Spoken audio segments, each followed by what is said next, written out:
안녕하세요. 연세갈 성형외과 소환결 원장입니다. 벌써 수능이 며칠 안 남았는데요. 오늘은 수능에 대한 제 생각들, 또 이런저런 얘기들 편하게 한번 해보려고 합니다. 일단 저도 수능 세대고요. 의도치 않게 좀 불행하게도 저도 수능을 2번이나 봤던 그런 사람입니다. 수능 당일날을 좀 생각해보면 긴장도 많이 했었고, 수능 고사장까지 부모님이 좀 태워주신 기억도 나고요. 고사장 들어갈 때 제가 남자 고등학교를 좀 다녔는데, 고등학교 후배들이 또 응원도 많이 나오고, 또 날씨가 굉장히 추웠는데도 외투도 안 입고 열심히 응원을 좀 해주던 기억도 나고, 그랬던 경험이 아직도 되게 새록새록 나는데요. 2번이나 봤지만 그래도 굉장히 떨리고 집중해야 된다, 그런 스트레스도 많고 그랬던 시기였던 것 같습니다.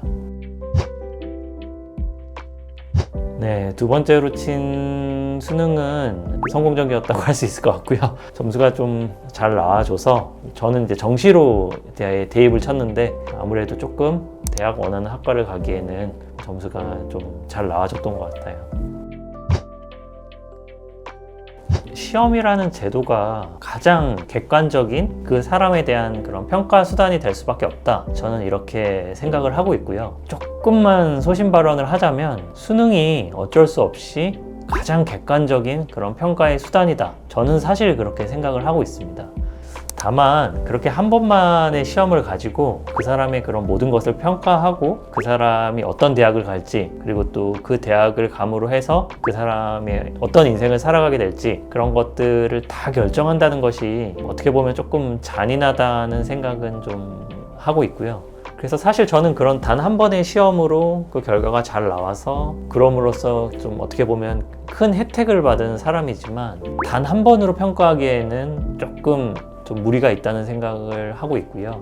몇 회에 걸쳐 나눠 시험을 본 다음에 그것을 조금 종합적으로 판단을 해서 평가하고 진로를 결정하게 하는 것이 아무래도 조금 더 객관적이고 합리적이지 않을까, 저는 그렇게 생각을 하고 있습니다. 최근에 수능이 2번에 걸쳐 나눠 치는 것도 뭐 논의가 된다, 이런 뉴스를 접한 적은 있는데요. 저는 사실은 물론 수험생분들이 몇 회에 걸쳐 나눠 본다면 더 힘들 수도 있겠지만, 그것이 조금 더 그 사람에 대한 어떤 성실함, 또 그 사람의 능력, 이런 것들을 파악하기에는 조금 더 맞지 않나, 그렇게 생각을 개인적으로는 하고 있습니다.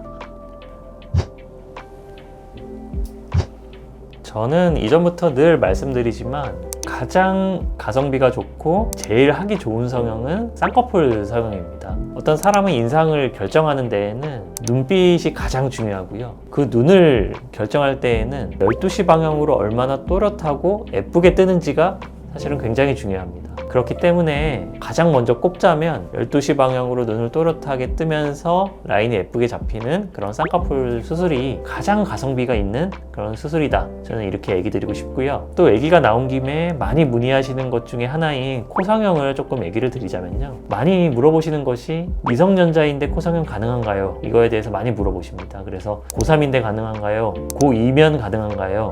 많이 물어보시는데요. 저는 이렇게 대답을 드리는데요. 코성형은 보형물을 넣기 위해서는 코뼈에 있는 그 뼈막을 들고 그 안쪽으로 보형물을 넣게 됩니다. 즉 뼈막을 건드리는 그러한 수술이 되는데요. 그럴 때 이 뼈막을 건드리게 되면 더 이상 그 뼈는 뼈막으로부터 영양분을 공급받을 수 없게 됩니다. 즉 다시 말해서 뼈 성장이 끝나지 않았다면 코성형을 받지 마시라, 저는 이렇게 얘기를 드리고 있고요. 그렇다면 반대로 얘기하자면 뼈 성장이 끝났다면 코성형을 받아도 크게 무리는 없으시다, 이렇게 얘기를 드리고 있습니다.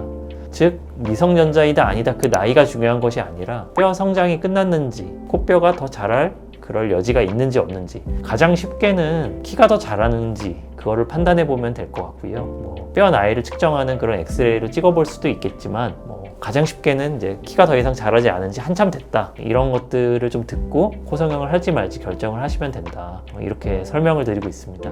마지막으로는 시험 공부하랴 스트레스 받으면 또 먹는 걸로 풀고 하면서 아무래도 이제 살도 많이 좀 찌게 될 수 있는데, 대입 전에 날렵한 턱선을 갖길 원한다면 저희 병원에서 많이 하는 이중턱 성형도 한번 고려를 해볼 수 있지 않나, 저는 그렇게 생각하고 있습니다.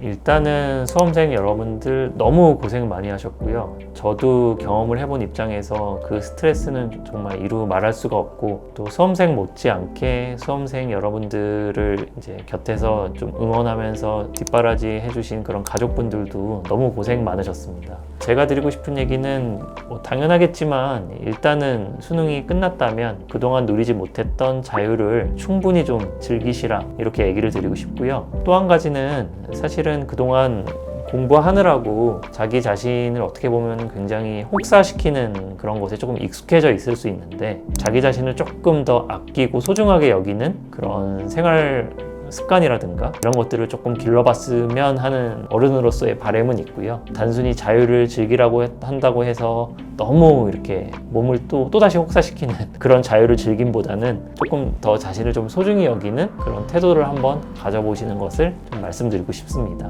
그리고 이제 수능 결과를 뭐 가채점을 하신 분도 있고, 좀 있으면 공식적인 결과가 나올 텐데요. 결과가 마음에 들 수도 있고 또 마음에 안 들 수도 있을 것입니다. 제가 결과가 마음에 안 들어서 2번씩 시험을 쳐봤던 사람으로서 결과 안 좋을 때의 그 속상함도 너무 잘 알고 있는데요. 너무 낙담하지 마시고 기회가 된다면 한 번 정도 더 도전을 해보셔도 좋을 것 같고, 여의치 않다면 수능이 꼭 인생의 모든 그런 것을 다 결정하는 것은 아니기 때문에 그 외적인 곳으로 또 열심히 노력을 하셔서 발전시킬 수도 있는 부분이기 때문에 그것에 너무 몰두해서 스트레스 받고 나 자신을 너무 좀 나쁜 말로 하면 학대하는 그런 안 좋은 쪽으로는 가지 않으시길 꼭 좀 당부드리고 싶습니다. 왜냐하면 저도 굉장히 좀 스트레스 많이 받아 하고 그런 스타일이었는데, 지나고 나서 보니까 그랬던 시절이 되게 조금 가엽기도 하고 안 그랬어도 됐었는데 하는 생각도 좀 많이 들거든요. 그 시절을 조금 겪고 한참 지난 사람으로서 그런 거에 너무 몰두하지는 않았으면 하는 말씀을 드리고 싶습니다.